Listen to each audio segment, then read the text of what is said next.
Hi, my name is Crystal Santos, and I watched Speaker 2.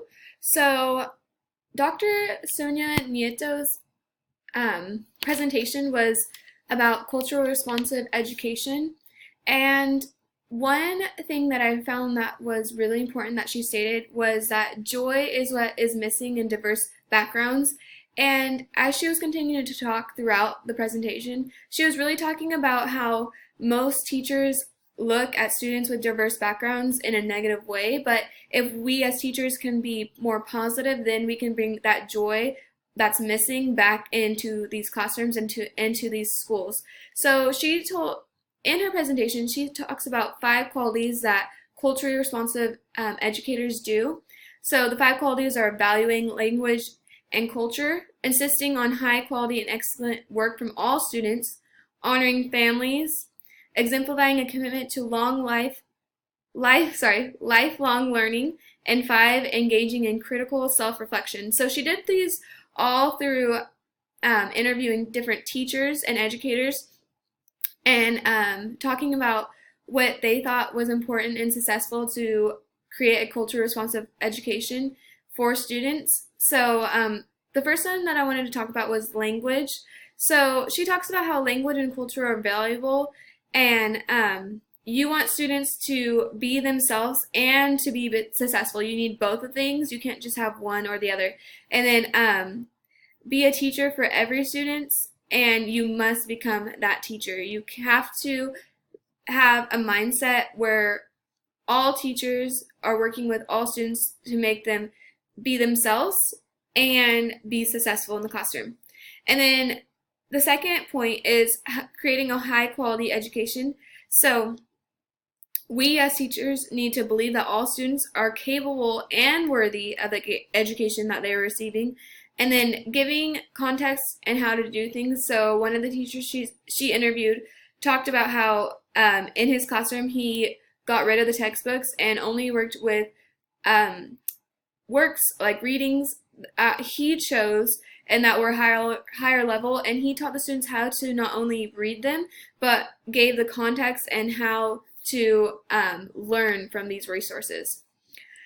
The next point is honoring families. So she talks a lot about how we as educators need to recognize that families care about education, but they might have jobs that don't allow them to be like meeting with the teachers and stuff like that. So we need to learn about the students' families so that we know that they care about the education, but they may be working different jobs.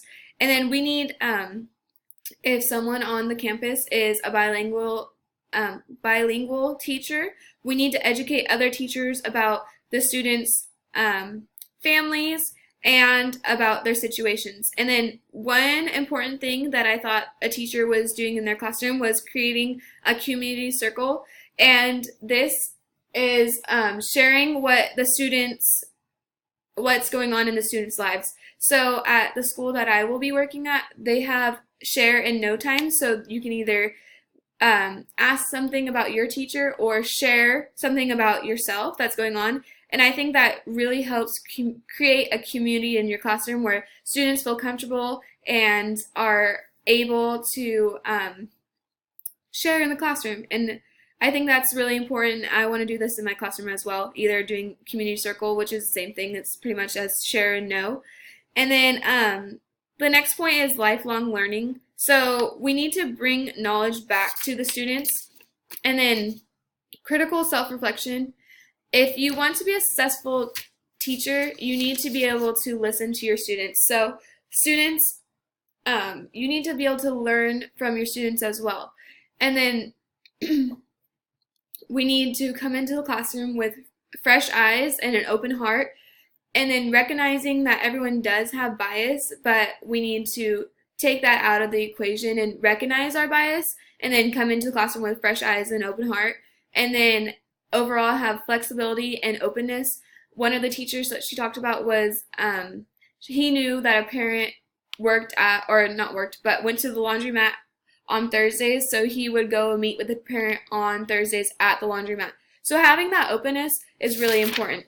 And then finally, the part that I really took from this presentation is that we need to encourage students, and we need to make sure that they are being themselves, and we need to have them hold them to high standards, and we need to really work on these 5 qualities that create a culturally responsive education for students.